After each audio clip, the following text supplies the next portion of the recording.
Everyone, welcome to FMA Talk Live. I'm your host, Datu Tim, and this is my co-host. PG Ties here. And please, as everyone's chiming in, let us know what part of the world you are talking from or reaching out to us from. And Eric beat everybody, the first one in Portland, Oregon. How you doing, Eric? So, today was a day. Today was a day. I think you and I both had a similar day going on. Indeed. And I'm gonna hit this up front. We're gonna take 2 weeks off. Hey, Frank. So the reason why we're gonna take 2 weeks off is next week is the 65th anniversary camp. Mm-hmm.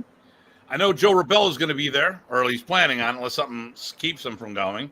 There you go. Hey, Eric, Frank, are you guys planning on coming out? Love to see you there. Although it'd be probably harder for Eric seeing that he's coming from Portland, but Frank's in Connecticut, so hey, short drive. Mm-hmm. Oh, and look who's here, Master Parsons, who will be teaching at the camp next week. That's right. Doing well. How about you fellas? Yeah, we're doing good. And then Jason, good evening. All right. So, so next week is the 65th anniversary Modern Arnis Camp. So 65 years ago, Remy Praces created the art of Modern Arnis in 1957. Next week here in Buffalo, or West Seneca, a suburb of Buffalo, New York, in Horizon Martial Arts, which is the World Modern Arnis Alliance headquarters, we will be hosting the anniversary camp. And I got a bunch of good people there. And a lot of good stuff with that coming on. But because of that, we're going to take 2 weeks off from the show. Now, we may do some live stuff. Ty and I have already talked about doing some live interaction with you guys. It would be a bunch of shorts, but we're working on that. I got a couple ideas. And just at a bare minimum, watch. If you're not making it out, watch social media. We will be chiming in throughout the weekend. Okay. We're going to have a whole bunch of first-generation people there. It's still not too late to sign up. It's $250 for the weekend. If you do the pre-conference on Thursday, it's an additional $50. And I can take all sorts of credit payments except for firstborn, unless they have good yielding potential. Then we'll talk. But first, before we go any farther, please, check out our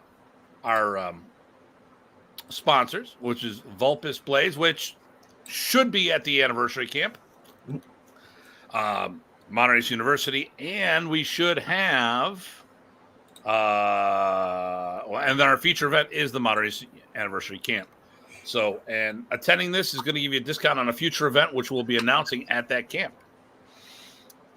Now, unfortunately, we have lost one of our instructors, not permanently. Shelly Millspaugh has had a family emergency that he has to take care of. He's still trying to get away, and I told him, family first, don't bother showing up. Yep. So what I'm going to do is have him in a future event at his, which works with his schedule. We'll figure out which one that is.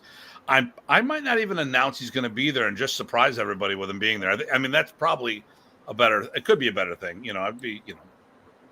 But we'll see what goes on. We'll see what's going on, what the schedule is. It could, if things are going to be turmoil, what I would do if he still has a chaotic schedule, then what I would do is not tell anybody. And if he can work it, and he can, but as we said, when we first announced this camp, these people committed to being there unless life got in the way. And as we all know, life gets in the way, and that's all the ways to it. Jeremy, how we doing? Hey. So from up north. So Jeremy is in Northern Ontario. That's Canada. Jason is in Ohio. Sam is in Ohio. Joe Rebello is in Massachusetts. Frank's in Connecticut. Eric is in Oregon. And Master Parsons is in Flint, Michigan. Nice. Which is north of Detroit, Michigan. Okay, so I am going to talk about my rant of the week. This is a good one. So as of late, I've had a lot of people reach out to me and talk to me about doing seminars. They want to start doing the seminars. Mm-hmm. And some have tried to get on the events that I'm teaching. And others are just saying, hey, when the time's right, I want to do what you're doing. Mm-hmm. So there's a couple things I'm going to talk about with that because, first of all,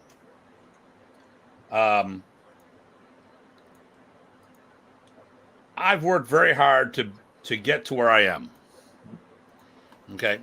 And as the saying goes, if you weren't around during my struggle, what thinks you can be around during my success? And I got a bunch of people who are trying to glom onto the work I've done and get attached to me doing seminars. And I'm like, no. It's a simple one. But I'm going to tell you, I'm going to do the quick 101 on how you get into the seminar circuit. One, you need to have a desirable material. So if you're teaching karate, taekwondo, judo, you have just narrowed your field of clientele. Arts like Filipino martial arts, Arnis, Eskrima, arts like jiu-jitsu, these are art, and silat, these are arts that kind of go into other systems fairly seamlessly, can expand the base. Hey, Rob. They are, what's the word I talked about the other day? Wasn't interchangeable. It was compatible. That was the word. So there's a lot of art. There are certain arts that are compatible with pretty much everything. Filipino martial arts are one of those things. Oh, thank you, sir. Yes, so it was my birthday. It was my 57th birthday. I'm going to talk about that real quick, too. But we'll go on my rant. And, actually, it ties into this because I also talk about being 57 and stuff like that, but in the martial art industry. And I feel like I'm right in my prime right now. Like, this is the time. You get time to settle in, vision, and all this other stuff. But you got a lot of people out there who are trying to fast track stuff and get ahead of the curve. Mm-hmm. They don't want to do their work. And here's what you got to do. You keep saying that phrase over and over again. How people started reaching out to me for seminars. What? Nice. Nice, Renee. Renee, read closely. This is for you, Renee. See my nice knife? Isn't that a nice knife, Renee? There you go. Happy belated birthday. All right. Listen, I don't know which is worse. My Facebook page being bombarded with happy birthdays, or not being bombarded with happy birthdays. I'll take the former, not the latter. But it is a pain when your whole Facebook page gets nuked every year. Mm-hmm. Well, that's only matters if you pay attention to notifications. I don't. I got to turn them off. Yep. So I went out and I attended a whole bunch of other workshops. Okay. Mm-hmm. How Renee and I met. They were doing, it wasn't a workshop. It was to beat the crap out of cancer. Mm-hmm. It was a fundraiser, and I'm there, and Philip Jelinas, which is one of the premier Canadian martial artists, all of Canada, one of the top, one of, if not the best martial artist in Canada, or the most known up there. He goes to me, oh, and by the way, Datu Hartman's here. I'm like, who the hell told him? How would people know I'm here? And shortly after that, Renee had in the gym that Renee was teaching out of, Leo Gahi showed up. I attended that. Danny Anasato showed up. I attended that.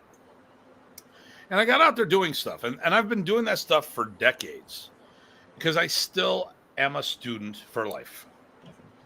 You and I went to Burton Richardson's seminar. We met a whole bunch of new people. Mm-hmm. And because of going to events like that, periodically people will reach out to me and say, hey, have you ever thought about coming and doing a workshop for us? Mm-hmm. Oh, okay, but that's not why I went.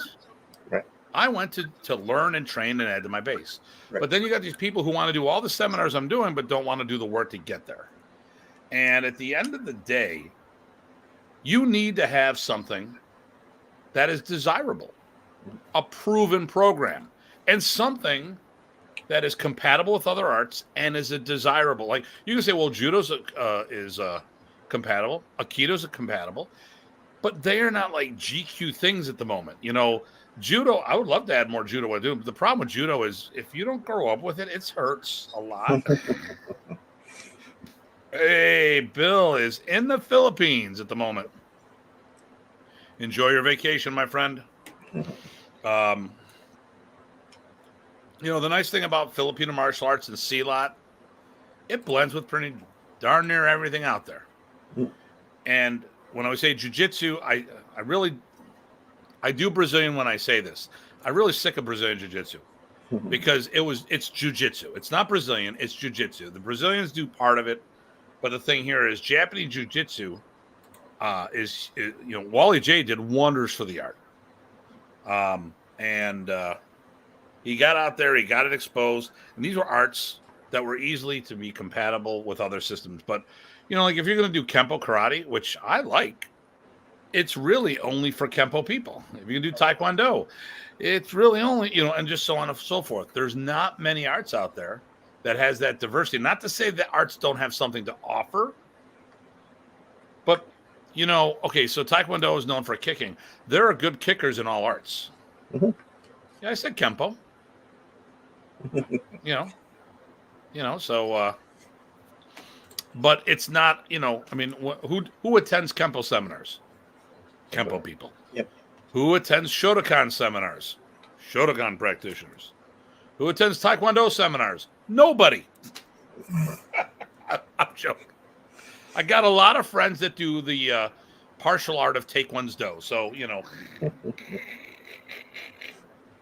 I'm just jealous because they're better business people and they're definitely better kickers than I am.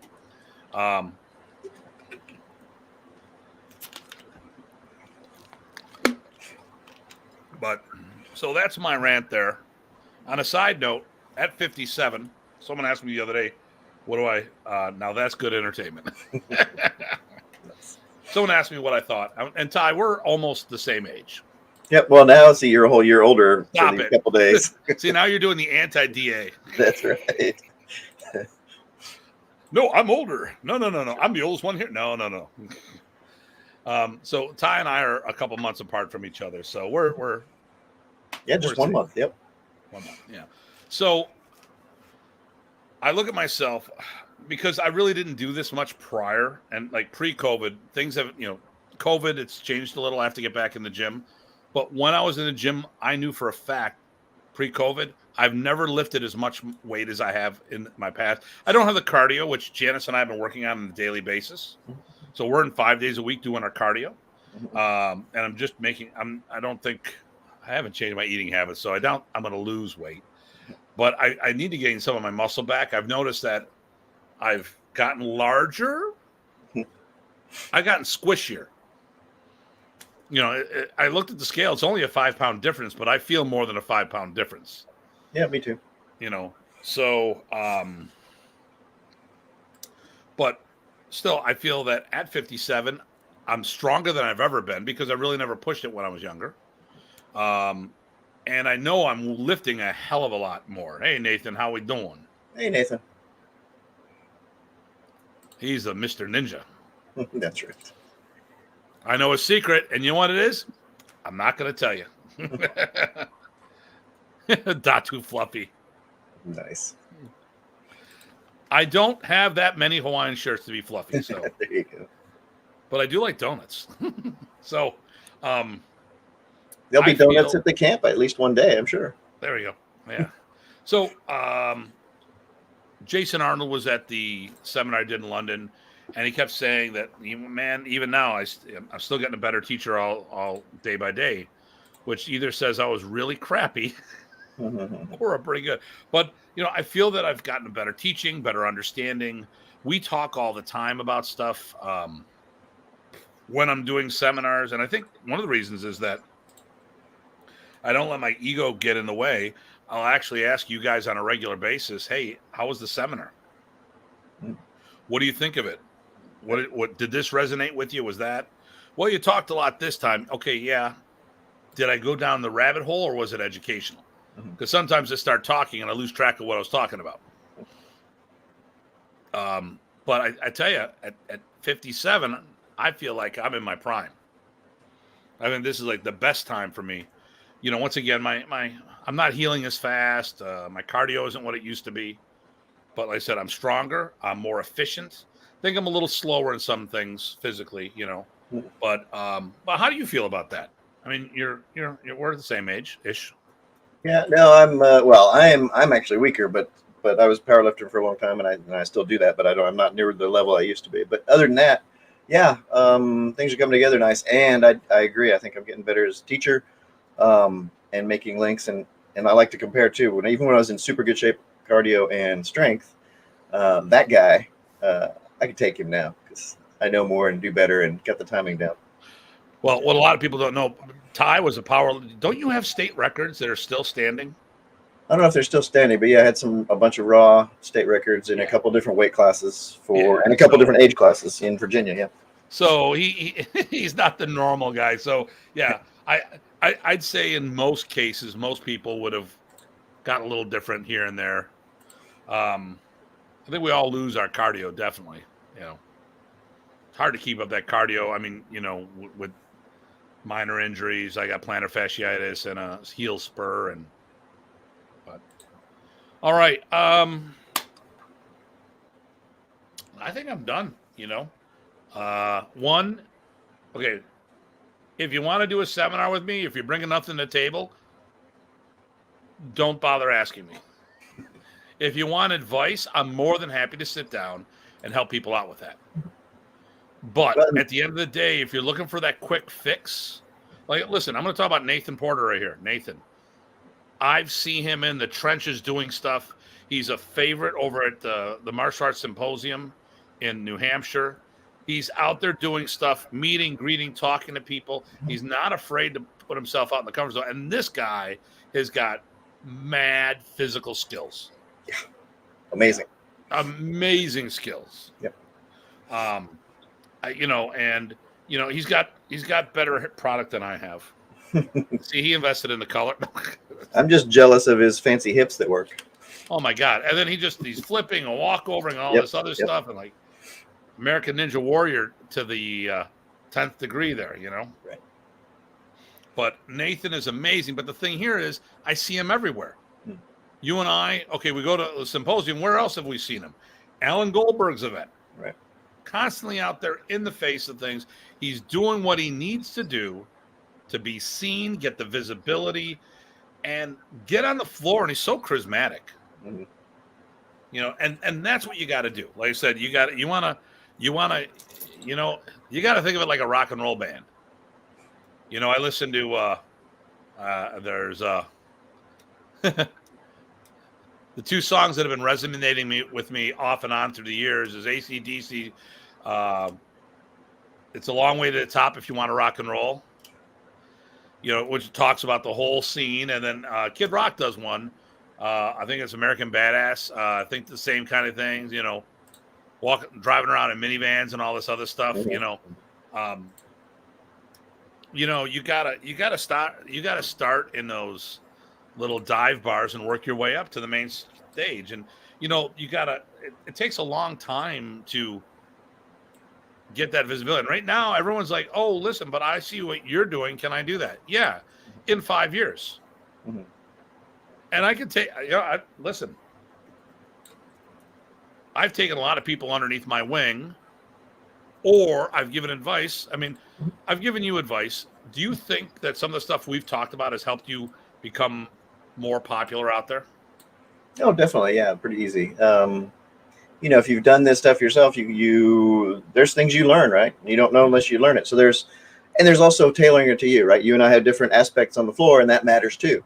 Yeah. But it gives me just more things to work with. So I definitely appreciate it. So now you're a teacher at the symposium. Mm-hmm. How did you go to the symposium to become a teacher? No, I just went because there were some cool people there that, one, I wanted to support, and two, that I wanted to see other stuff because You can't see it And all. that's it right there. You just said you went to an event because you want to have a good time, and then people notice your talent, your interact. First of all, you weren't a wallflower. Right. You're Even out though there I am pretty quiet, but yes. I mean, yeah. Okay, you and I are yin and yang. I'm out there in your face, loud. I'm not like Brent. There's people that make me look quiet at that event. But the thing here is, we go, you introduce, you handshake, you say hello to everybody, you do the social thing. People notice, and like I obviously our crew shows up, and everyone's looking at our crew because we're all dressed alike. We all, we're all actively doing stuff. The thing that annoys the hell out of me is when you go to somebody's event and you sit on the wall the whole time. Right. We know of a martial art luminary whose name will remain unmentioned, but the person claims to be the equivalent of a grandmaster. And lo and behold, we're at an event, a birthday camp of a grandmaster, and the person didn't go on the floor once. Everybody was on the floor except for this one person. And the person in question does not have is not that person that should be sitting on the sideline. Hell, Remy Pracis went on the floor during Dr. G's session in Buffalo because teaching yoga type stuff. Remy was training with Wally, or teaching with Dr. G, and Remy's like, shit, I'm gonna go on the floor. And I've seen Remy do that during Wally's sessions too. Hey, let me try that. Boom. Nice. And no, louder than you, Joe. Louder than you. Yes. No, well, that's the thing that people notice, right? So even if you're their teacher, one of the teachers, getting out there and mixing it up, even just a few sessions goes a long ways. Oh yeah, a long ways. You know what also goes a long way? Not doing any of the sessions, but it goes in the wrong direction. That's true. Yep. And people don't realize that at all these events, I don't know what there was with modern Arnis. And I noticed the DKI people did the same thing. There's this culture that people would sit around on the sidelines and walk and help. I'm like, maybe I got it wrong, but I was a greedy little bastard. Right. I wanted to be out there in every session. Right. Well, you never reach a stage where you no longer have to do the work. Going back to the same saying, right? You can never stop. If you stop, you're getting worse. We're I'm going to harp on that forever until I've come up with a new phrase. Oh, but you know what? It's one of those things like, it's that constant thing that we got to tell people because you forget about it. Mm-hmm. I remember, you were at the Canadian event I went to, right? Or actually, no, wait. Were you there when we went to do the one at Jason Arnold's? No, I missed that one. So I had the rest of the board with me, and I go ask a question during during the testing. It wasn't black, but we were just doing testing. I go, hey, who can tell me the way to hit the target? No one could do it. I looked at the board, guys. No one had the answer. What are the blocking methods? No one had it, guys. The board didn't have it. I'm like, what? And Sam remembers that. Yes, okay, because Sam was there. I won't tell you that he was a board member there. Well, maybe he was. Maybe he wasn't. He was.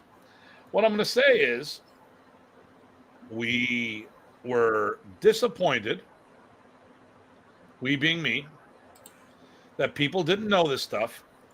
And what did I do? I took it upon myself to fix the problem. Right. So I look at things here. You got two ways of looking at issues: bottom up or top down. I choose top down. Yep, and then he was, yes. I looked at the problem. Why didn't these people know that there's 3 blocking methods? And they're in Remy's book as well. I was looking at the pink book. One-handed or unbraced block, brace block, hand and a half, or dos manos, the two-handed block. All 3 are in Remy's book. And at the end of the day, you know, if people aren't familiar with my nomenclature, then I have to do this. And I'm going to use Sam as an example. You helped us correct that issue. There's another issue. Sam came from another Modern Arnis group, and I thought they trained him better. I gave him too much credit, and it led to an embarrassing situation, which I had to take responsibility for. Someone was tested and didn't do too well, and I'm like, I can't pass you. You don't know any of this material, because I put too much faith in this other group teaching the art the proper way, in my opinion. And there was huge holes, and Sam had a lot of material, but there's a lot of gaps, and they're in the wrong places. And I went back and I fixed all that. But the thing here is, that was my mistake. That wasn't his mistake. That was my mistake, because I gave another group too much credit. Well, and that's a natural thing. You want to do that. But the other thing is if people aren't getting what you're laying down, there's two sides to that. One, on them, but two, on you, and you can approach it from both sides. You have control over your side. Mm-hmm. So it behooves you to investigate that. Yeah. Okay, so let's get into this. Speaking of differences. Yeah, so, and it's going to all come down to the same thing over and over again when we talk about this, but I'm going to say it anyways. Modern Arnis is different everywhere we go. Okay? And there's a whole bunch of theories on that, including one that I heard about Parker's Kempo. And that is, do you think Remy taught Modern Arnis differently so he could track what part of the world you were from? And we've heard that question several times, right? One was from one of your guys. Exactly, yep. Which surprised me, but that's okay. Yep, it is. So let's get into that. So Ty, I'm going to ask you. Mm-hmm. You're fairly well traveled. Oh, here we go. That's the reason I did the pre-test with Ty, to check to see what the terminology was. Very good. Hopefully I didn't show you wrong. We taught him wrong on purpose. We're going to find out. Maybe you showed him wrong on purpose. So That's right. Love you, Joe. You remember? No, I'd say My Fat Greek Wedding, but people won't get it. Wait. Yeah, Fat Greek Wedding. Yeah. Okay, the two cousins that kept telling him to say the wrong stuff. Right. Or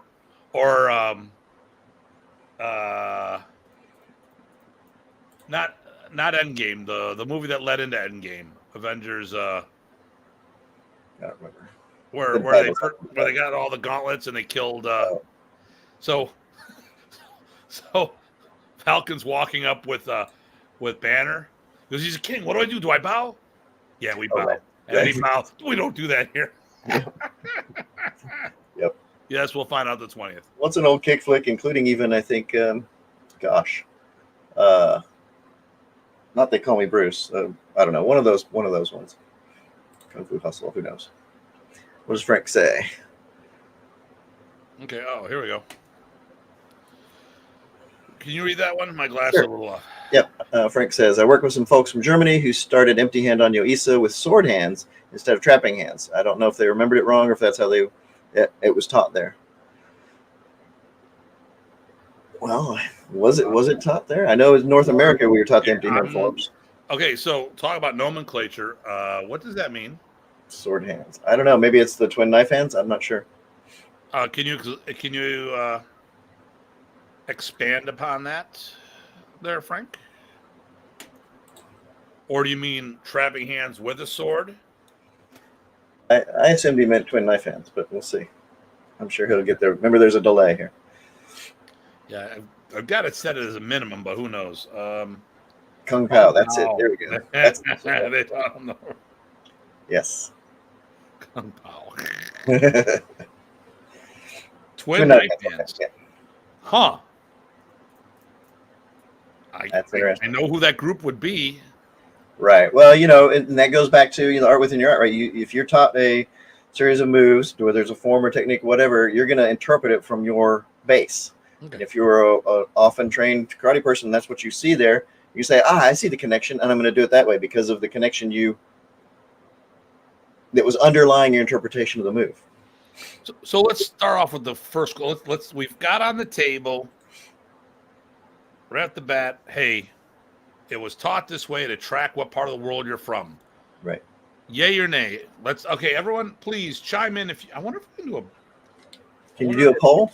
I don't know what you can do. I don't know if I can do that. No, that'd be cool to do a poll. Yep. But chime in right here.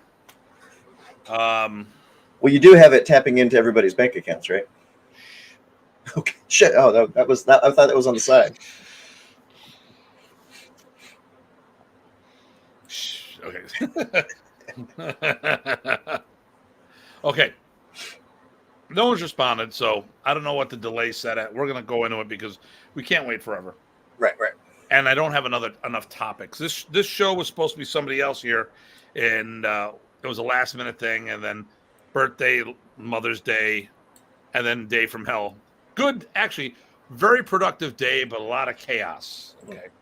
So, so what are your thoughts on Remy intentionally taught places differently for the sake of? Well, actually, let's back this out. Do you think he taught differently in different places? Yes. Okay. That's you can throw that on the table, and there's some reasons for that, but yes. Okay. So, do you think he did that in order to track what part of the world you came from? No. Okay. Neither do I. So I was very fortunate, and you had a similar experience, not quite the same. People different ways. Okay, go ahead. Oh, I said Joe says it was more taught to different people different ways. A short person was taught for a short person, etc. Yeah, I want to pull that thread a little further, but we can talk about. Remy was a master at reading who he was working with. I think Remy tailored things. Yep. It's a Kempo term, but I like the terminology. But we'll talk about tailoring in a moment. So I was very fortunate to start in Modern Arnis as my primary art. You, when you did Modern Arnis, you did it as a standalone, which is very similar. Mm-hmm. Yeah, you had the Kung Fu, and because of the years of training there, you were able to fast track through because you had the work ethic. You knew what you could do in something, you know. Mm-hmm. I think you would occasionally tailor the art to certain people. Yeah. Well, absolutely. In fact, he actually knew that I appreciated some of his internal feel, and he would sometimes use those kinds of terminologies to make a point with me and connect. So yes, he tailored the explanations and the demonstrations for my understanding. Okay.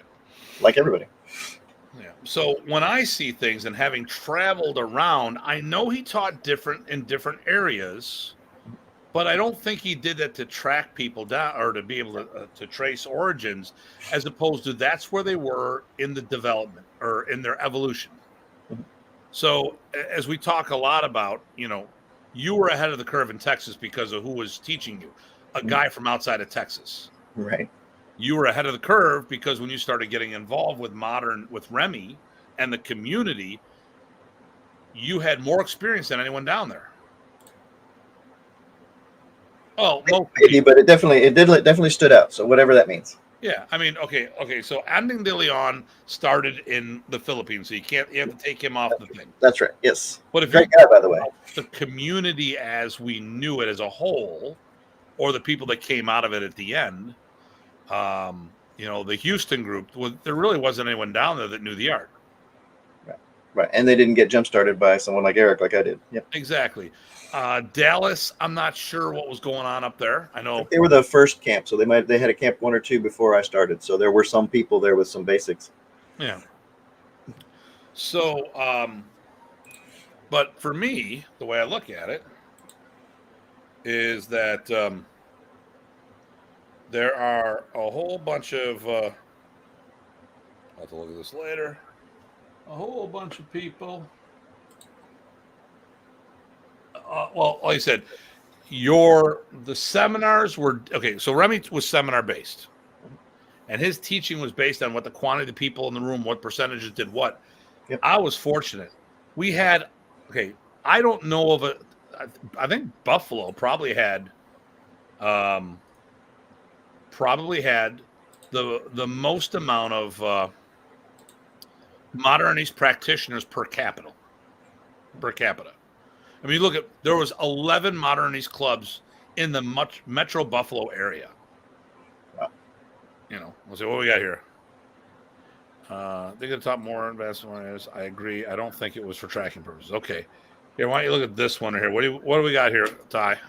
Let's see. Ramsey's DJ and Music says it might be a bit related, but Ernesto Sr. taught different things to different people so that the FMA addicts can go to the next seminar if they want to.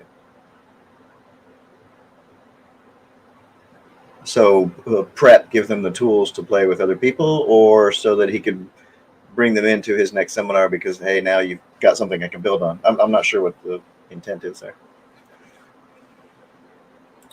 You know, I don't know about. I mean, I've been to a bunch of Ernesto events. I never got a vibe. And I was fortunate in some of the cases. I got Lito as my partner, so I got extra. I got kind of private lesson-ish things going on for me. Nice. You know, yeah. Remy did that too, right? I was an advanced player, and I had an advanced player as my partner. So you know, win-win. Yep. You know, Renee hosted Arlen Sanford, Salty Dog, from the Dog Brothers, and he'd go around. Eventually, what happened, like after like the third technique, the theme for the rest of the seminar was teach the technique, work the room, talk to Craig and Tim. Teach the work the room, talk to Craig and Tim. And I kept asking all these questions. Like, I've never been asked these questions before. And I didn't say I'm a grandmaster. How many grandmasters do you have attend your seminars? But I was promoted by Ernesto. I was a Datu, or am a Datu. Most people that attend your seminars probably don't have the Filipino background that I do. And I'm going to ask questions different than everyone else in the room. But I would like to hear more about this. Maybe expand a little more about what you're saying there, because we'd love to hear more about it. And what part of the world you're logging in from? There you go. But you know, while we wait for that, Frank's point about teaching more advanced seminars, I think he tailored it, right? So as we know, we talked about this many times. He was catching up at Texas for the longest time, all through the 90s, which I enjoyed, right? I sucked that all up. But that means that he was teaching, lower until he could build on things than maybe other areas, right? But we got it poured onto us. You remember, Remy was always training down, not up. Yeah, well, for himself, absolutely. Oh, here we go. Right. What we got there, Ty? He continues on, says different style techniques at different places for seminars, but at the camp, that's all encompassing. Well, that actually is a good point, because remember we got in a discussion between Remy teaching at seminars versus Remy teaching at camps, and that was a difference as well, right? Yeah. I don't think that Ernesto, I'm going to throw it out there, I don't think Ernesto did that. Okay, why would a camp be all encompassing? Because there's more time. You've got, if you go to Ernesto, so I've been to 2 of Ernesto's camps. They're 2 week long. Now, I only went for a week of each, but it's 2 weeks in the Philippines. If I had, you stayed with me for 9 days. We touched on a lot of different things because we had plenty of time to do it. Yep. When you have a 4-hour seminar, how much, what are you supposed to do? So, and I think here's what you got to remember. When I teach a seminar, it's like a band going on tour. I have my sets already worked out depending on the time. Now, I change the topics based on the town I'm going into, based on their experience with me, the levels of development, the topics that they're interested in. Right.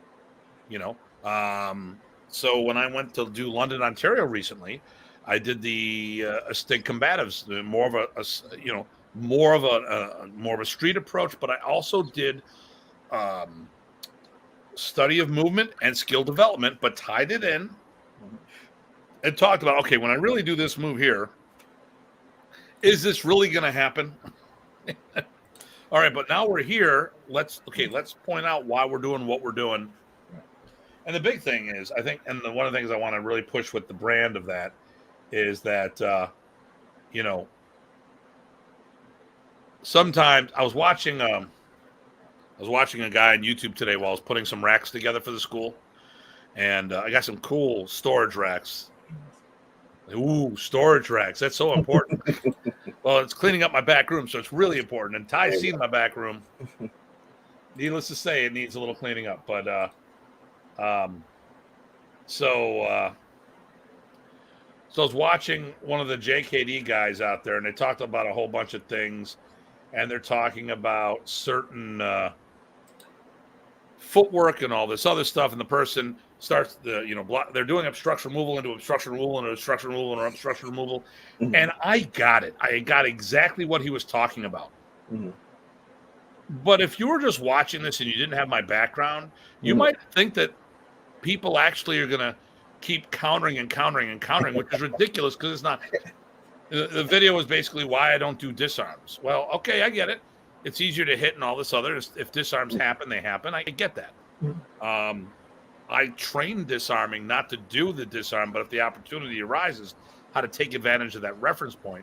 But the first thing I tell everybody else, the basics, you should always go your basics, which is your angles of attack. I never want to do all this other stuff. All I want to do is hit you with my stick. The answer to that is 40-40. So there's 2 here. Okay. There's 2 there. And I keep switching back and forth. This is my modern Arnis ring. Sort of, kind of. I have 5 rings on. Listen, I remember the original Mandarin. He had 10 rings. That's right. Yes. Hey, listen, dude, this is it's going to be backwards, but this is a Canadian coin ring, which I didn't deface, but somebody else did, so they're going to jail. I'm more than happy to testify. There you go. Here's another Canadian ring on that hand. But 5. Hey, I'm not Johnny Depp. He's got 10. Well, 1 on each finger and 1 on each thumb. So,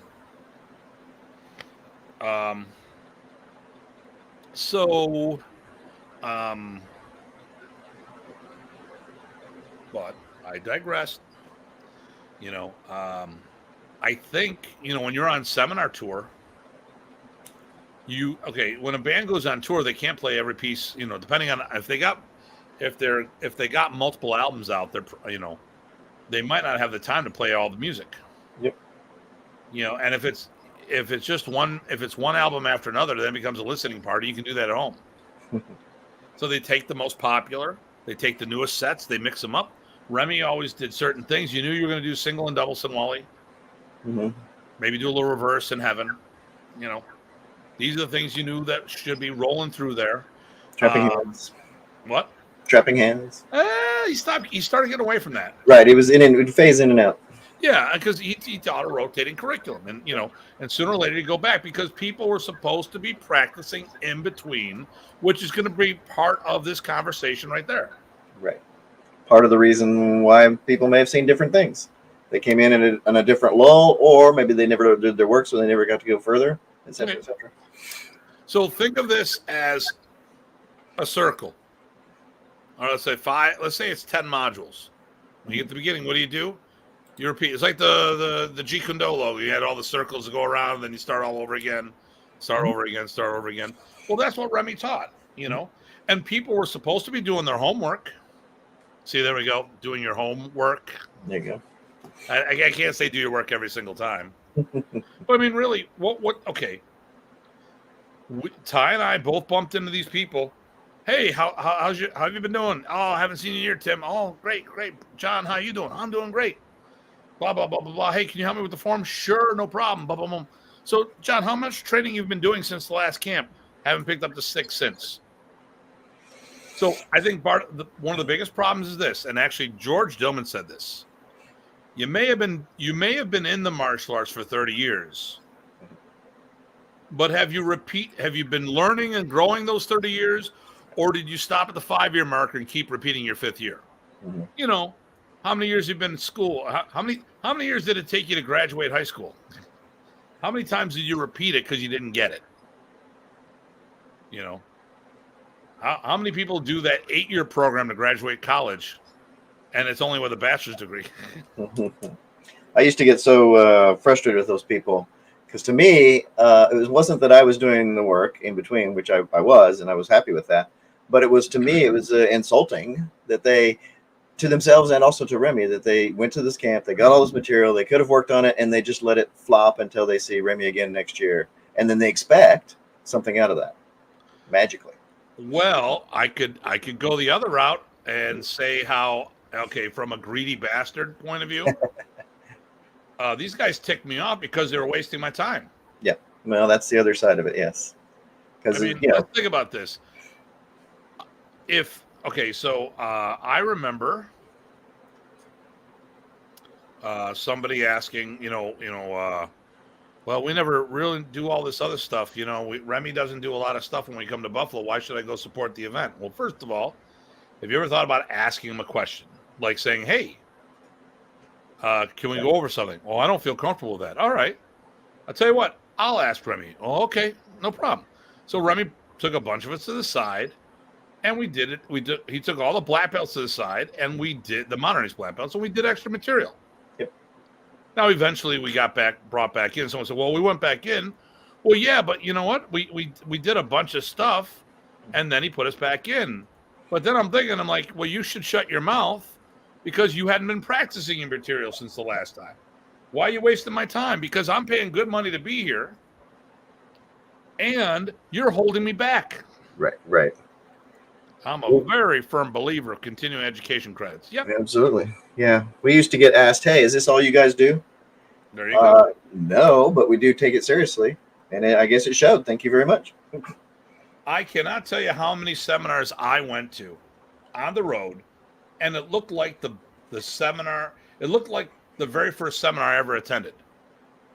I was 5-6 years in, trying to get extra time with Remy, leaving my house, fistful of dollars, tank full of gas, find a hotel, road food, train, spend money to be there, get time off from work at times, to do all this stuff, and then have these people. I'm so glad I switched groups. Great. Had these people. Oh, wait a minute. Let me say it again. Dude, welcome aboard. I was in my rant. Sorry, Sam. We're glad that you're here, so you're not wasting your time. He showed me footage of. He showed me videos of the lessons he took, and that's like hours that I'll never get back. And you know who I'm talking about too. Yeah. Okay. And I just wanted to claw my eyes out. I'm like, what the hell are you doing? Oh my God, you suck. But this is it. I would go to these seminars and spend put all this extra effort to go. And these guys are doing, Remy has to do a seminar that covered all the material I learned at Yellow Belt because these guys hadn't practiced. I'm like, I've been down here 3 times and you guys haven't progressed. What the hell? And it's not to say that, you see some of the same stuff over again, you can't learn from it. We all do, right? Every time you saw Remy, you saw more things. However, right? There you want sometimes some context that's to grow with it. Well, listen, I want something new all the time, and I got it. Yep. But I don't want to have to dig through all little things. Right. When I'm putting that effort in, and the people in the town that's there, who've had him on more than one occasion, hasn't put that same effort in. Right. Like, you're wasting my time. But that is one of the reasons that people would get different things in different areas, just because of what the group in the area got and retained. It's going to be different from area to area for a lot of reasons. One is what they were exposed to and saw the most, Remy repeating or whatever. Another was what's their background, right? Remy was very good about reading. Hey, if he's teaching a bunch of Taekwondo people, he's going to work these things. If he's teaching a lot of Kempo people, he's going to work these things. Well, and that's why there's a lot of gaps in the art. Hey, Larry, how you doing? Hey, Larry. Because he tailored it to the, hey, Ty, is it true that there's no punching and kicking in modern Arnis? I don't know. Have you seen the empty hand forms? There you You've go. talked about that. I couldn't be the straight man. Sorry. Well, I can make it. We're sharing with There you Jim. go. Yes, yes. But hey, listen. So, and the boss just rolled in, so the dogs are going back bonkers in the background. So, I can't hear at him. least I get some background noise. Janice rolled in. So, okay. So let me get back on point. How many times has Remy laid hands on us without having a stick in hand? Tons. Okay, so how in God's name can you not put that connection in that Yep. there are no open hand combatives in the yard? Yep. You know, Well, it doesn't mean that he didn't use the stick to teach movement, right. but I had seminars in Buffalo at the Filipino Karate Academy where we never picked up a stick. It was all about breaking the forms down and all this other stuff. And we did a seminar in Buffalo that I hosted that we had over 100 people attend for Remy alone. And even though the room was rated for 300 people, that's 300 sitting people, not training. Right. So after the first hour, I go to Remy, and everyone loved Remy's maneuvers. Bah, bah, bah, bah, he's doing all this maneuver, da da da da. And I'm like, so when are we going to get progressed past Anuisa? Right. Shh, do not tell them, Tim. That's right. And I was probably the only one in the room that picked that up. First 3 moves, that'll get you for a whole seminar right there. So, and I've had Remy kick the living crap out of me. Literally, kick me. Mm-hmm. Kick me. He was a good kicker. Trapping hands, pop, pop, pop. And just because people didn't see it didn't mean it didn't exist or happen. Yep. When I hosted Remy, it got to the point where 90% of the people in the room trained modern and 100% of the people in the room trained FMA. How fast do you think those seminars were flying? Those are probably fast paced. Yep. And oh my goodness. And a lot of times, I'll take it easy. No, harder, faster, go, go, go. Yes. Ding, ding, ding. And he would just rock it, Yep. I remember when I first went to Germany, I got ticked off because Remy had a whole bunch of material. It was like, why is he showing all this material? And then all of a sudden, he's shown a lot more than I've ever done at home. And then I remembered, well, they only get them once a year, so of course it's going to be more. So I don't think he taught them. Initially I was just like, but then I get it. It's like he's only got 3 days with these guys. He's got to give a year's worth of material. Because in the States, we could have always gone to another seminar. But Remy was only in Germany once a year. Mm-hmm. To be fair, a lot of those guys and gals over there, they do their work. They're a great work ethic. Yes. I will say they train it hard. Yep. No question about that whatsoever. Yep. So, so let's think about this. So, we've got people. It's always about people not doing their work. It really boils down to that. Right. Uh-oh. Someone's about to sign off. Yeah, Renee's sick of us. Gentlemen, I'm about to sign off, but I have a serious question. Now at 57, would you say, in your professional opinion? I was waiting for you to get to that part. That's his serious question. That's it. I can neither confirm nor deny that. He's guilty of something. Well, could be. But you know what? At the end of the day, I'm not going to weigh in on that because there's other controversial things that I'm going to talk about. Like, wait for it. What do you think about getting rid of daylight savings time and the new math? Okay. There we go. Which way? For daylight or for standard? Oh, answer. Here we go. Right now. Oh my gosh. Oh my gosh. Oh my goodness. He needs to come to one of the camps and hang out. Yeah, I was up in London, Ontario, and I had that patch. I had the red patch. I had the 2 patches behind you in my bag for him if he would have showed up. Yes. I don't mind giving them out as a souvenir to close friends of ours. The tie, the current push. It's to stay daylight. Yeah, I know some people are saying they want to do the other. It doesn't really matter. You're going to always have people disagree on everything, right? Even though we agree on getting rid of it. Dude, give me a heads up. No, I told you a whole bunch of times. You bastard. I'll let you know. I'll let you know next time I'm up there. Oh, case in point. My training was different from some curriculum taught. That's just good. Yeah. I got the big furry one now. Mhm. So, my horse is in here. So, all right. Jeremy. I do it. Not guilty. Run away from a crazy cat lady. Nice. Okay. All right. So, we can go around and round and round on all the things. I got a theory on this, but I'd like to hear yours, Ty. On the question at hand, No. I mean, we knew the cat lady did it, but I mean, no. I mean, screw you. I'm out.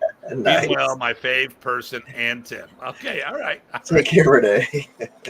It's only because I introduced him to Jeff. Oh, Coach okay. Berger. Yeah. Okay. So, I have a theory, but I want to hear your. What do you think? Why do you think Modernese is so different around the world? Or It wasn't even the country. Okay. I'll go ahead and in the same damn country. right. I'll go ahead and say that what I think the bottom line is. So I think the other things we were talking about as far as what people came to the floor with or what he tailored to them is part of it. But I think what happens is that he gave concepts. We've talked about that before. He gave concepts for people when they're doing art within their art. They're still doing their major art, right? So what happens is they see it through those eyes. Here's what Remy gave me. Here's the concept he's trying to. Okay, I get it. I move this way, and it makes sense to me this way. I got it. I can make that work because it obeys the concepts, and it obeys my movement. It's a blending that works for me. So everybody did that slightly different because they came to the floor with something different. That's my takeaway.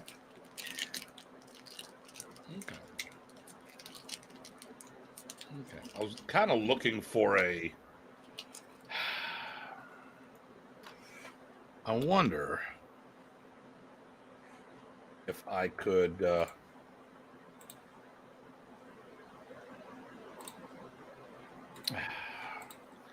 Wanted to do something with the color wheel because I wanted to make a point about colors and blending and all this other stuff.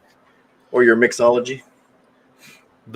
Exactly. You know exactly what I'm talking about. This. So I was thinking drinks, so it works the same way. Okay, right. So here's the thing. Remy Pracis created a Filipino martial art called Arnis. Mm-hmm. When it got to the States, he changed his approach. Mm-hmm. In the States, in the Philippines, he taught as a standalone program. It was about do this art. Mm-hmm. When it came over here, he had a great idea. I don't know who came up with the idea. I don't know how it came about, but it eventually got branded as the art within your art. Mm-hmm. Don't know who came up with that idea. You know, but it became Remy's slogan no matter who said it first. Yep. He owned it. Okay. So we talk about this all the time. And, here we go. I think from a Kempo aspect, when it comes to the inclusion of FMA, I think the flow is what the emphasis between the two. Okay. So if when he got to the States, he started doing the art within your art. And we talked about this. Rocky said, who was supposed to be our guest today, but we're going to work on getting that schedule worked out. Remy never tried in the States to build Well, I don't want to say never. Since the slogan came about, he wasn't about building the Filipino martial artist. I don't know, squat my opinion. Application. Some are doing the art and doing it, and they apply it. Okay. So, I think what happened is, the problem, the thing we run into is, let's use the forms as an example.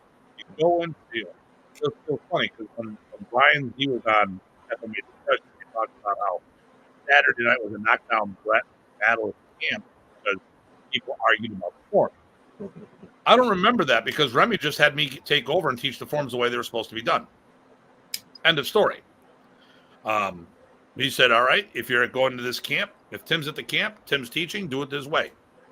He's even chimed in when someone started giving me grief the one time.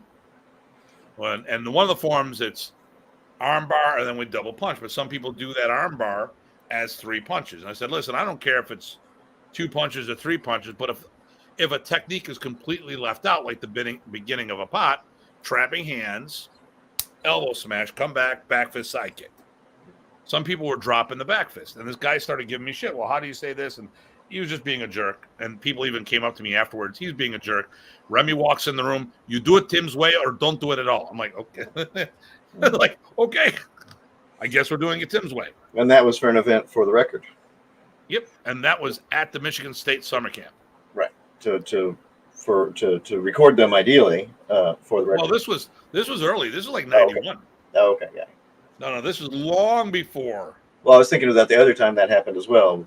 So when we were down at I keep saying my first Texas camp, right, which would have been the '99 Houston camp.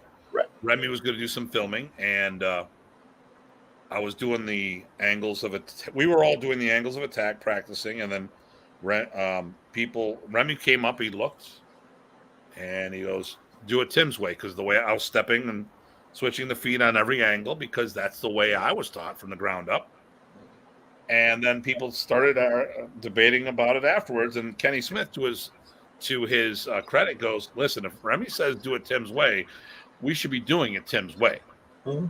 You know, and it's not to say that, I mean, it was just, hey, that's what he said. Do it the way Tim's doing it. It wasn't Tim's way. Right. Do it the way that Tim was taught, which is this way, you know. I think the biggest problem is so let's fast track this.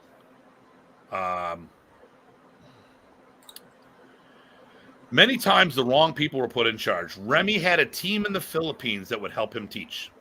He came over as a political refugee. He had no support whatsoever when it came to spreading his art. So he had to put people in charge that were incapable of doing the jobs that he needed them to do.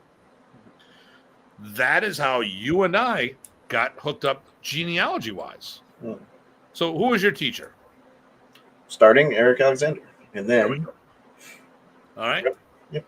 And how we got hooked up, and Frank was there, Frank Shikowski, he could contest to this, because while he was there, while I was teaching a seminar there, I asked him point blank, listen, you got these people, and I named somebody.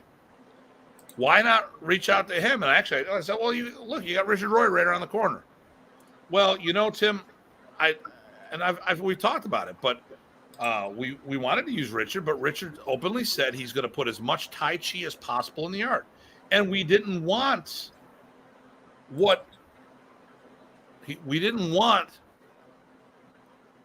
Richard's art within your art formula. We wanted what Remy was teaching, so we could either do what Remy was doing or do our own art within the art. The problem is, if you learn the art within your art platform, you've already got a mutated platform.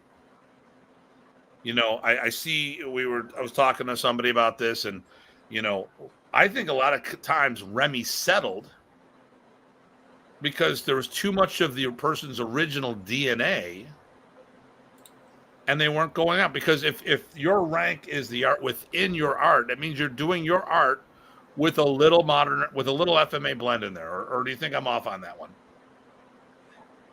Well, little or more is not the point, but I think the blending piece makes it messy if you're trying to really get at the core, so you can make your own legitimate blend from first principles rather than something that's already blended, right? Because it gets watered down each time.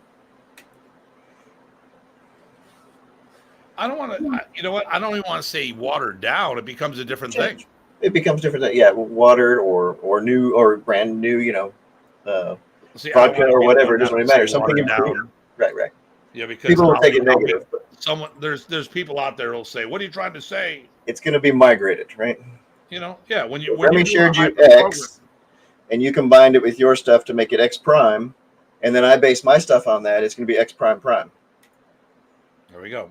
So that's all I'm saying.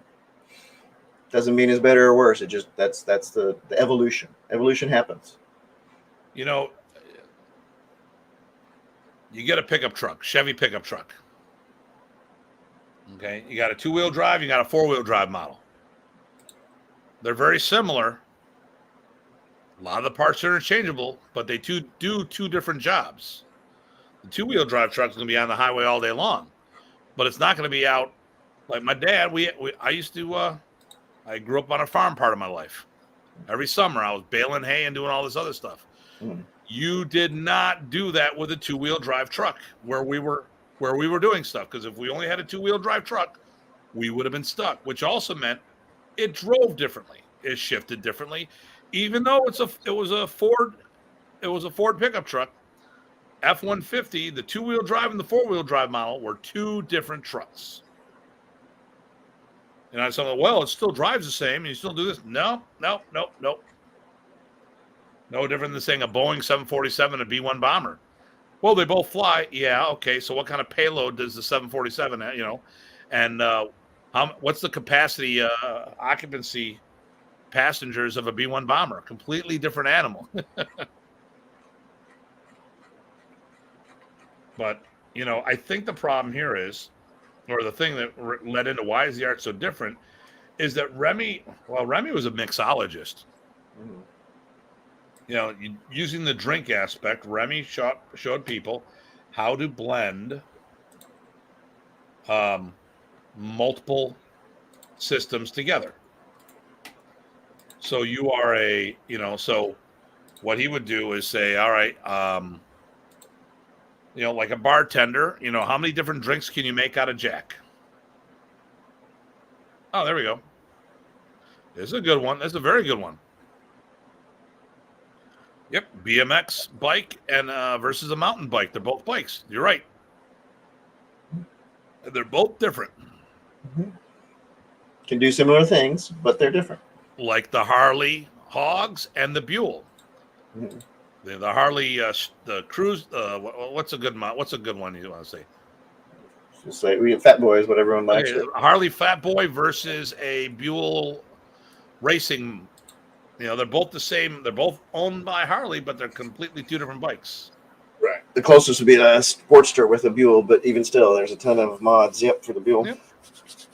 They handle differently. They do. There's just. Yep. So, Dragon Snowman Frank Martinstein. That's an interesting name you got there. Right. Oh my God! Hey Max. Hey Max. Same chords on different instruments. Yeah. He was down at my event, or up at my event a couple weeks ago. Great. When was that? 2 weeks ago. 2 weekends ago. Yeah. And he shared some. Oh, that's cool. That's good cool to see him. Yeah. I miss him. I know you guys used to work out together all the time. Yes, we did.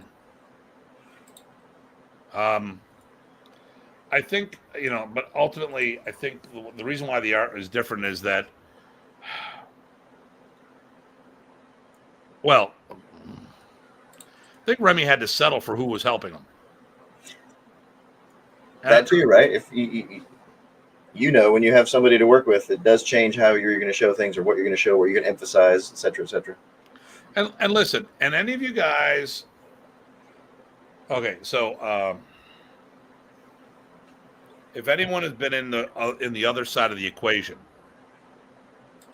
when you're teaching and all of a sudden you're talking to somebody, it's like, hey, I got someone who's interested in the art. They're not necessarily the person you want them to be, but they're someone that can be trained to become that way. But if they're doing another art as a primary system, they're never going to have that vibe.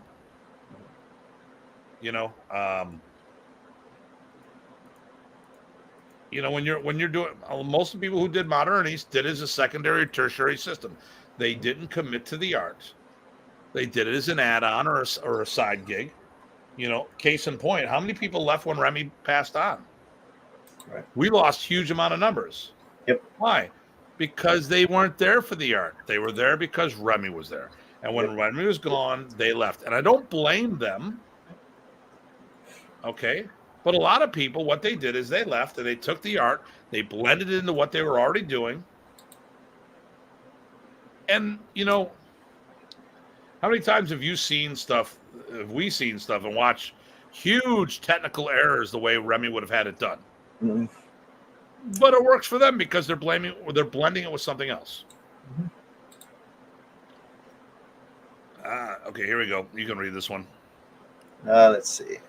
Dragon Frank. Do you think that people who learned it tried to make Arnis with their base art like a TKD doing Arnis is going to have TKD follow versus Jiu-Jitsu main style follow like their style versus Krav system as a base? I'm having trouble following. I think.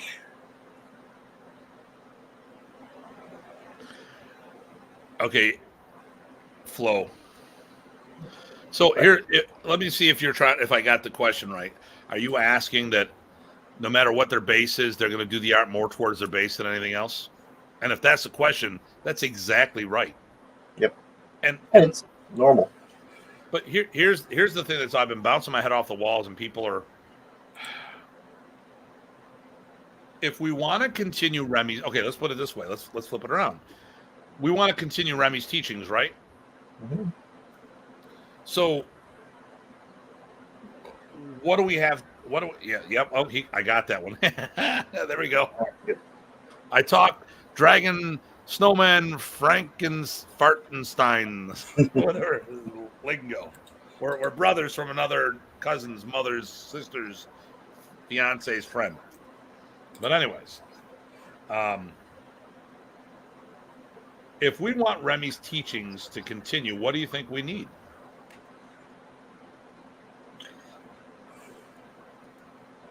I know exactly what I got my answer. I'm waiting to see if you and I are in sync on this one. There's a few things. Well, let's see. If we want to, first off, we have to get what Remy's teachings were. Okay. Second off, it would be good to have a delivery mechanism and a curriculum and expectations and standardization. Now, not for the sake of standardization, but as a starting point, right? If you want to do something justice, you better start with that thing to the best that you know how. And then everything's going to evolve, certainly, but you want to make sure that, I don't know about you, one of the reasons I go back to even watching old footage of Remy, right? I see more things every time, even if he's recorded, right? I see new things, and I get closer to what he was doing, and that's what I want to do. We did that at the boot camp. Yep, exactly. So I'm going to say something, and it'll probably rate and scheme with what you said. I'm going to be blunt about this. Mm-hmm. If we're going to keep Remy's teachings going, we don't need these hybrid people taking point. We need people to commit to the art and teach what Remy blended with other systems. Well, okay, what do we got here? It says consistency, not their input, and then defend why they do it versus just doing it the way they are tested on. In other words, well, I guess understanding there, right? What are you doing it because that's the way you taught, or are you doing it because it's right? And those are different things. Yes. So my thought is that we need to focus. So we've got two groups of people, or we got two types of people. No, maybe two groups of people. Two types of people: those that can extrapolate from limited data. Oh, actually, I was going to say there's those who can understand what I'm talking and everybody else. Right, exactly. Same thing. Yep. So the thing here is I look at it in two different groups. LOL. Nice. I knew Rich would like that. I didn't know he was still on, but yes. Yeah. So we've got the people who are showing the product of what Remy's teaching blended with their base system could look like. And then there's people that try to do what Remy was doing. Mm-hmm. And listen, if you want to do a Kempo Arnis blend, there's good people to work with out there who've done that for you. If you want to do an Okinawan Arnis blend, there's people who've done that out there. But the thing here is we need people to preserve Remy's teachings so people can then continue to blend. If, let's say you did an Arnis Fu base. Mm-hmm. You put the two together. Now you're no longer teaching what Remy taught. What you're doing is showing you're showing what Remy's teachings can do for someone. The product that he produced was someone from another system, not what he actually did. Right. You're showing the end product, not the starting material. So if we want Remy's teachings to continue, we need people who are dedicated in that core art, so we can continue to have, so you can do two things. We have a two-pronged approach. One group, so someone can teach what Remy did, and another group to show what can be done if you add it to your system, because we still need the art within your art people out there. Yep, absolutely. Because we all do that to some degree at some point, right? Even if you only studied modern Arnis, your version of it, even if you only studied modern Arnis, you learned it directly from Remy, is going to be your expression based on your body style, interpretation, mind, etc., what works for you from that starting material. So it's always going to do some evolution. Yeah. And the product of that is, what do I fight with? When I fight, do I fight with Kung Fu? Do I fight with Arnis? I don't know. I fight with what I pull out from all my training, right? Right. Well, there's you know, they tell me there's the dough and the roux. Mm-hmm. There's system versus style. So the way I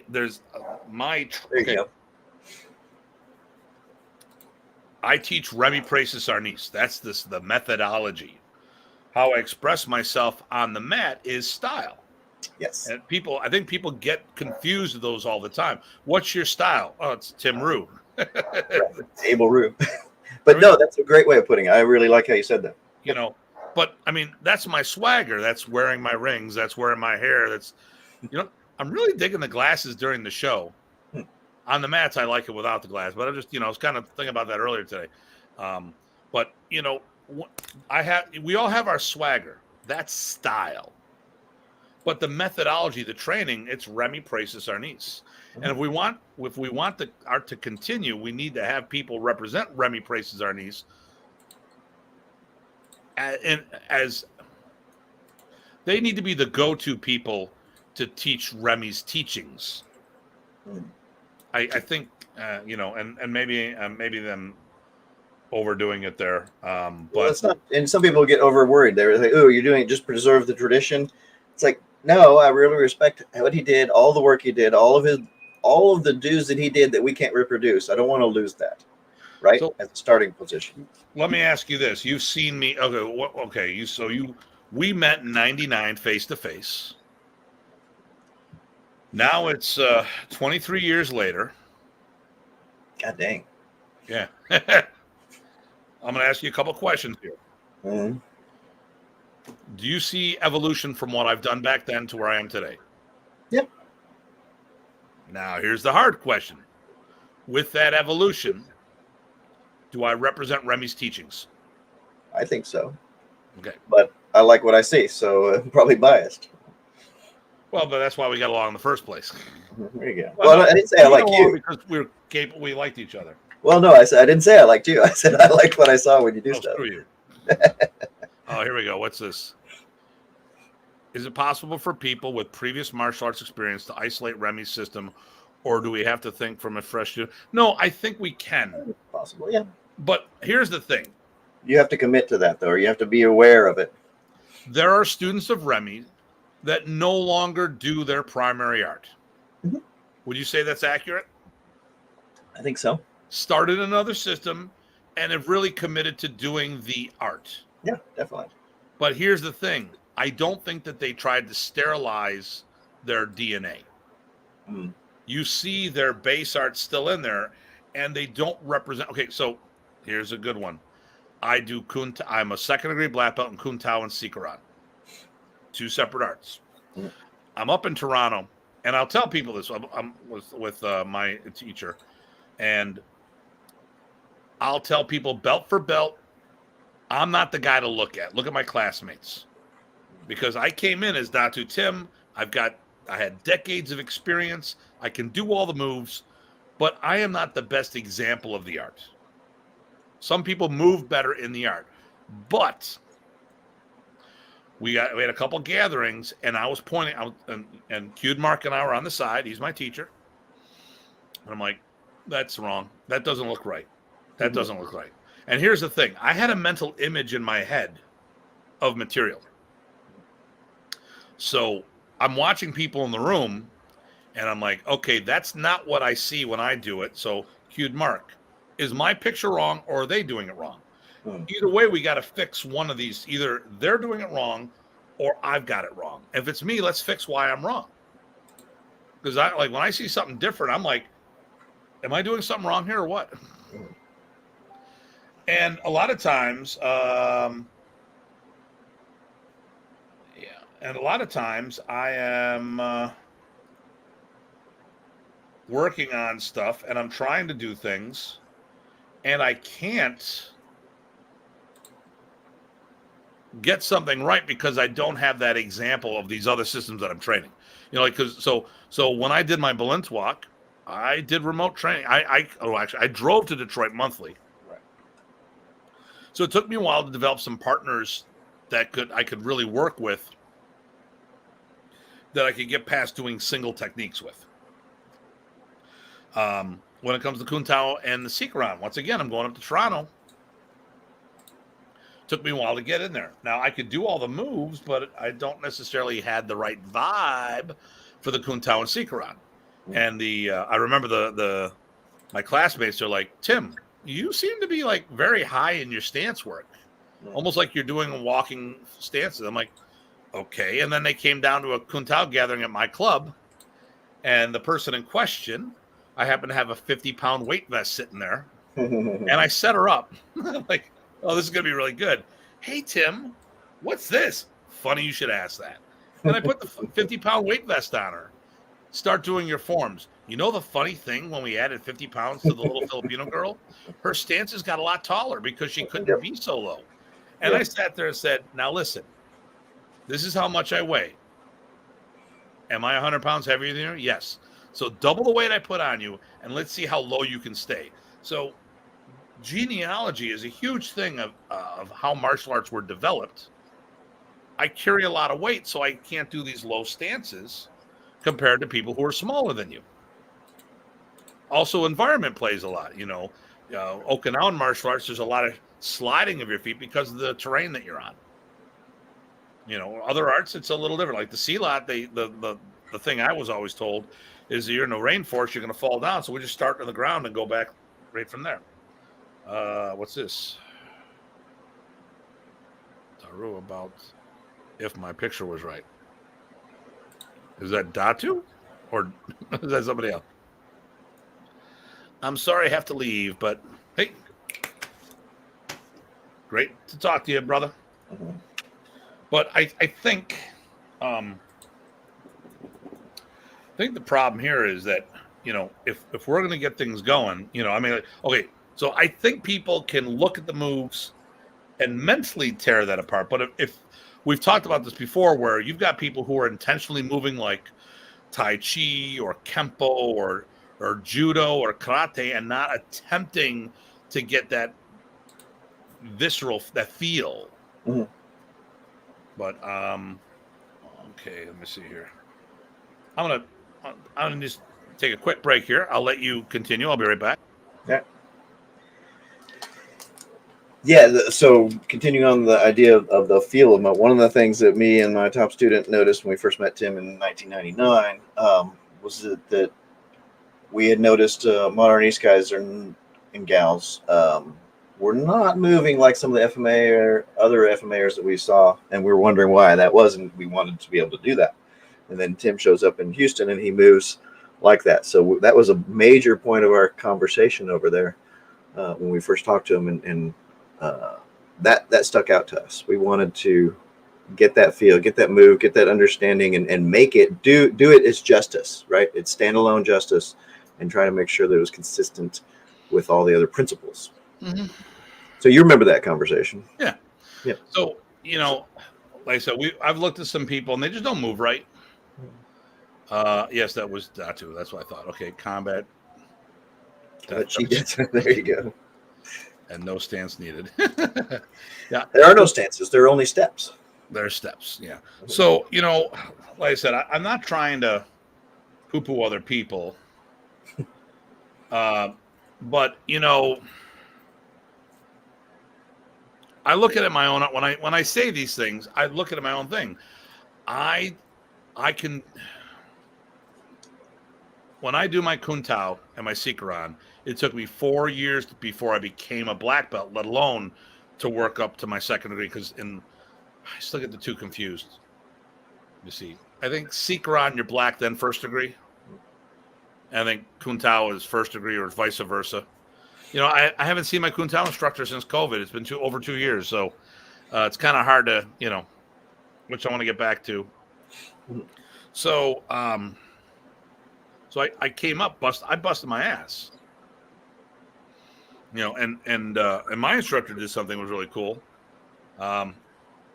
Protocol is because of who I was and what my rank was, they would have acknowledged me as a 5th degree black belt.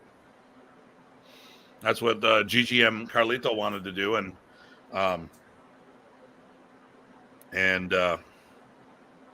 Kid Mark said, "Nope, Tim's a white belt," because I showed up wearing a white belt.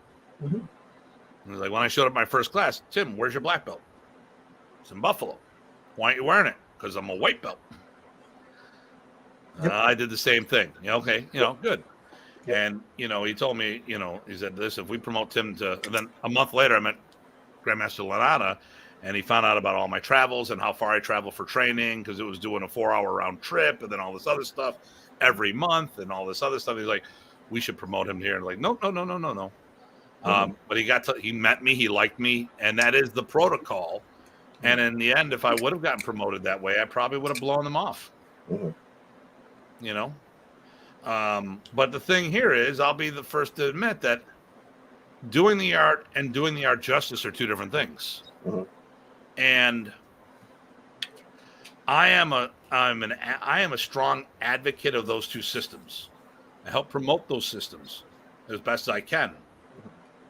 But I'm not the best example of those systems. And there's the difference. And in modern, I think there's a lot of people out there who are good advocates for the art. Mm-hmm. They promote the art, but they're not good examples of that base art. They're not good examples of that Filipino martial artist. And that not even talking about their skill and efficacy, right? They still may be very effective, right, at doing what they do, but that's not what we're talking about here. When it's the art within your art, you question if they're doing it. Okay, right. So look how good I am at doing this. Are you doing it because you're good at karate? Right. Here's the thing I've always said. I go, can you do FMA by itself? Or, I didn't have the safety net that everyone else had. They could fall back on their primary system if they got their ass in trouble. That's not me. This is all I've ever done. Or this has been my primary focus on the way up, because I started in modern Arnis. So I had to become a competent martial artist doing Filipino martial arts. I wasn't a competent martial artist who augmented what they were doing with Filipino martial arts. And that's why I don't want to rely on the art within your art people, because I don't want to say it's a cheat, but it's not an honest reflection of what Remy's teachings can do.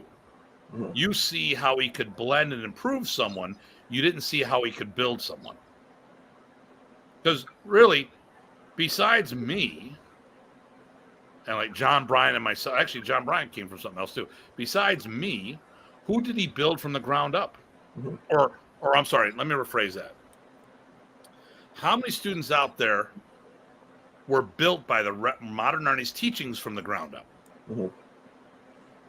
Because, obviously my school and myself, but you even started in Kung Fu, and I don't blame you for that, because I've also seen the work that you've done to separate the teachings and made it go. Mm-hmm. But I've got all these people saying these things. I'm like, dude, you're a good martial artist. You're a great martial artist. And Remy made you even better martial artist. Mm-hmm. But you didn't do it on Remy. You did it on your base system and the enhancements. Right.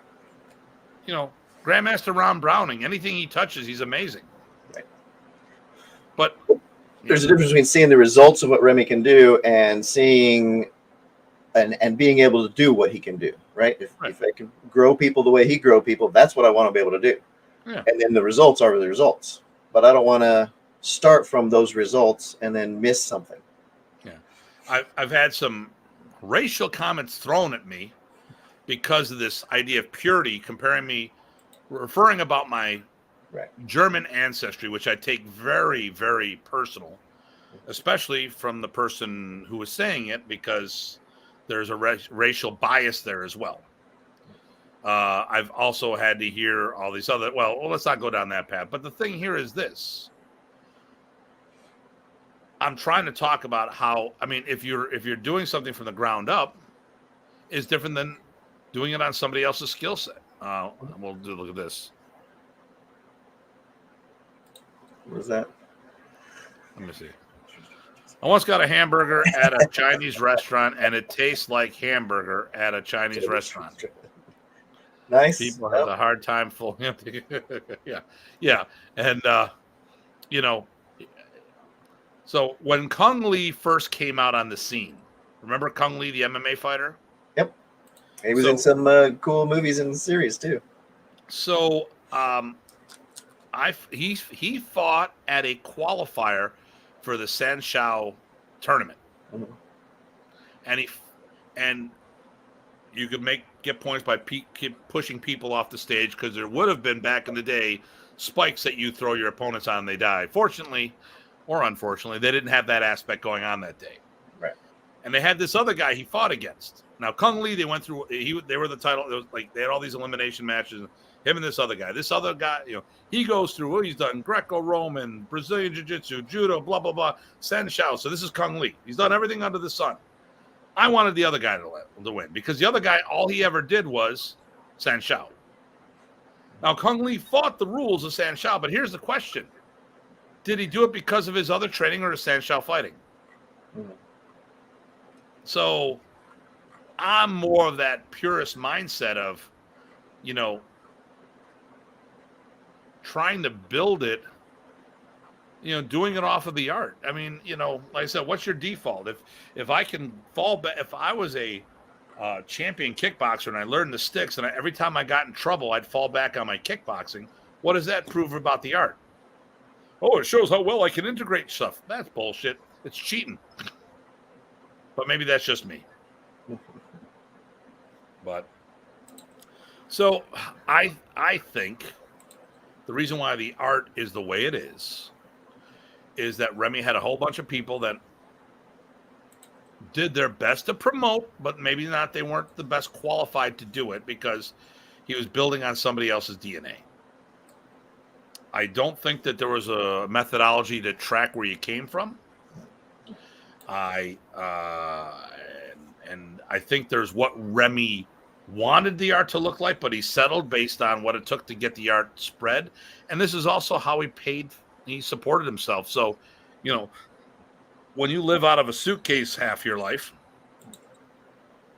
it's different. I think if he had a standalone academy that he ran, it would look a lot different. The other thing was, if Remy would have been around another 5 healthy years, I think you would have seen a whole nother stuff, because there was a subculture starting, because a lot of people were coming to Buffalo, training with me, trying to to level up their skill set. I mean, that's how I met Frank. I mean, because Eric had me out to him. Eric had me out there, and he leveled up. And you leveled up before I got to that area, and you stuck out because you had the guy that made that extra steps, and you started seeing more and more people pushing that. And I think Remy started doing a lot less of you can do this, right, and got into no, this is the way it was being done. So, but that's just my thing. What are your thoughts there, my friend? I saw an evolution for sure, and it did seem to be going towards some higher expectations as he grew his people. But he was also, exploring some areas that were evolving pretty well, too. Yeah, I don't know. Could well be. But I think that's certainly the cause of why there's differences for sure. And differences aren't bad. It depends on what you want out of it, but it does stand out, and it's partly because of the way it was taught and to whom it was taught. Yeah. Remy didn't do a lot of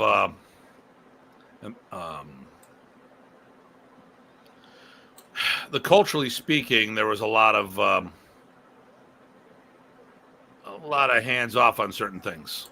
Right. Well, let's look at it even from a mechanical point of view. So if you're spreading your art from a seminar point of view, do you have the ability to micromanage how people are going to move and to the smallest details? You don't.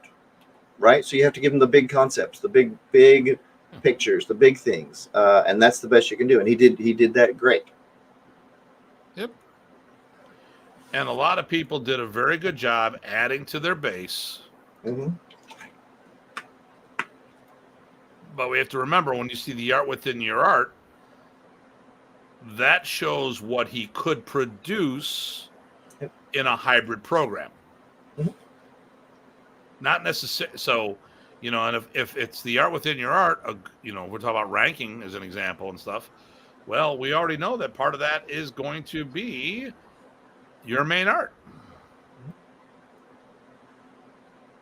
So Jerry has a good comment. I don't know if you see it. Hold on, I'm looking for a support thing here, but I don't think that's going to happen. Jerry, there we go. I'll let you do that one. Sure. Jerry says, many of us are from systems that admired Modern East and incorporated it into their system. For example, Small Circle Jiu-Jitsu and Dillman Karate International. We love Modern East as well as our base system. And that's true. A lot of people came from that big three culture, and it was all intertwingled. Hey, use a word. Carl's there. Yep. Carl, yeah. Carl just saw you. Yep. Got to see my brother from another mother. There you go. I missed that guy. He's supposed to be at the camp. He better be. Well, we'll see how that goes. Yeah, and like I said, I by no means am I trying to poo-poo other people, but I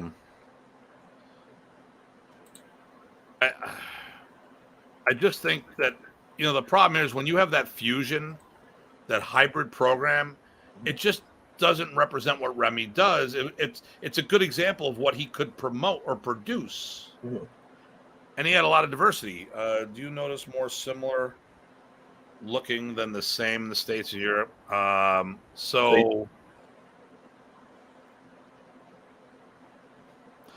I think there's more diversity in the States. Yeah, I think that's true too. So first of all,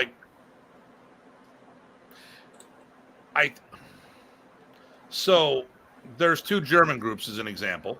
Mm-hmm. Each group has its own leader, and those respective leaders keep it standardized in they're in the hierarchy. Right. So they say the way the standard's going to be done. Right, technical directors, and we could make stereotypical jokes about Germans, the way they approach things. Go ahead. Yeah, make it way that the stereotype goes about approaching things and making sure the standards are well understood. Yeah, I think. Well, like I said, in Germany, there's two leaders. Right. And that's it. So if you're with IMAF, you're with Gabri Roloff. If you're with the DAV, you're with Dieter Kanoodle. Right. Now, between those two, there's some differences. Definitely differences. But if your only choice is two flavors, that's not. There's not a lot of differences. Now, let's talk about it compared to the States. So let's say, well, no, but let's give them an example. Let's talk about geographically. Yep. Germany's a country with the landmass of Michigan State. Right. We have 50 states. So each state has could have multiple leaders in it, which means each leader would have their own twist. So really, we have the same situation they've got the same situation going on over there. Right. They're just doing it in Germany. Like I said, a lot of the countries in Germany are the same size as individual states. Right, in Europe, yeah. Well, and so you could say, hey, what if you take about the whole European Union versus the States? What's the variation? Then you'd see more. If you're looking about all of the EU, you're going to see more diversity. Right. But I would say also, I think Germany is one of your biggest places for modern Arnis. For Price's Arnis, yeah, Price's family Arnis. There you go. Yep. So, but because of how much larger the United States is, you're going to see more diversity. I mean, hell, Texas is probably 3 countries, 4 countries, landmass wise. Right. You And know, we got groupings, probably at least 3 noticeable differences, or maybe 4 in Texas. So yeah, it fits. yeah. So I think I don't want to say that we don't. I think everyone has a similar things. It's just that, you know, it's the same but different. You know, okay, in New York, if we're talking anything of size, I've got the group in the States or in New York. You know, there's 2 clubs in New York City area, but they're smaller clubs. You know, so there's 3 schools in New York. Maybe, well, actually, one's more of a fight gym and whatever. But I don't think you're going to have that same. Yeah. Each state. If you look at the U.S., look at each state as being its own country. Because really, that's kind of the same way that Europe is. So, Well, but I think the problem is that Remy had to depend on people that weren't necessarily qualified to do what the job he wanted them to do, but they stepped up and did the best they could. Mm-hmm. And in some cases, they did their best to try to learn the DNA, and others, they tried to do that hybrid system, and it's good and it worked for those people, but we still have to remember what's the original source material, and that's Remy. Mm-hmm. And if we're going to preserve Remy's teachings, we need to preserve that original source material. Otherwise, you just get a hybrid of a hybrid of a hybrid of a hybrid, And that's really what it boils down to. Like Punong Ted used to always say, my Balintawak instructor, Tim, it's like for those who don't remember, VHS cassettes. When you make it's before the digital age. When you make a copy of a copy of a copy, it deteriorates. Mm-hmm. So, and then when you're putting extra source material in there, it deteriorates. It changes. And I want to say that it deteriorates. It morphs. Mm-hmm. But how do you? And I think it could morph so far off that it doesn't look like the original system anymore. And if we're gonna be a Filipino martial art, we need to keep that Filipino portion of things going. Because how many different systems out there do the same things? There's a lot of similarities. For all the differences we're talking about, there are a lot of similarities, not only within the branches of the racist type influence things, but across the FMAs, right? We can play with anybody. All martial arts. How many martial arts do a straight punch? Yep. But there's a connoisseur knows there's a lot of nuances, a little differences, Right. So we don't want it all to become one generic martial art out there. We need to keep that original base. Oh, it all mixes into mixed. There you go. Well, it's like when Jerry Petit was alive. He did Jeet Kune Do from a certain area, didn't want to evolve it. He just wanted that original source material. And if people there, after they got that, they wanted to go somewhere else and train, so be it. But his whole idea was, I'm teaching it the way I learned it, so we can preserve it. Mm-hmm. And I think we've done a good thing in our group where we can evolve it, but preserve the base and make sure that the base concepts are still there, without mutating it with foreign DNA.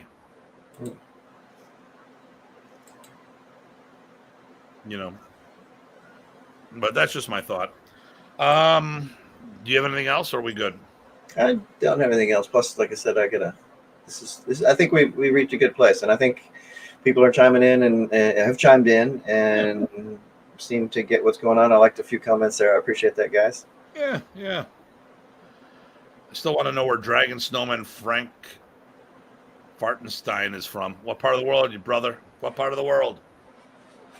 All right, well, listen, let's wrap things up here. So first of all, we are not going to be on for the next 2 weeks. That's right. We'll see everybody after the big 65th anniversary camp. Yeah, we'll or during, probably. You'll probably see us during. The week before the camp, which is next week, the week after the camp, which would be the 23rd, I want to say. Not doing a show. Nothing planned. Who knows? We might do something later in the week, or just say screw it. Let's take those 2 weeks off. Mm. We will talk about the camp. That'll be our first discussion. Will be how the camp went, what happened, There you go. and then we'll get back on. We'll see about Rocky popping on. I want to have Peter Couts, maybe a few people from the camp that show up. Nice. I got some old school. I'm looking to have a huge family reunion. We could have quite a bit of first gen people showing up to this event. Yep. No, it could be good.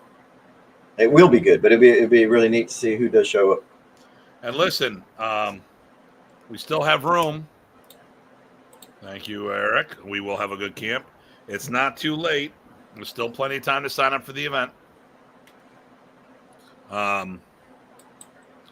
And we'll go from there. All right. I'll talk to you. I just want to talk about the schedule for next week real quick, as far as your schedule when you're arriving and stuff like that. Okay. Everybody, as always, please stay safe and stay sane. This is Datu Tim. PG Ty signing off. And hold on. I'm trying to get rid of the banners as I'm talking to you. Is there anything? Okay, and then Sam says goodnight. All right. So here we go.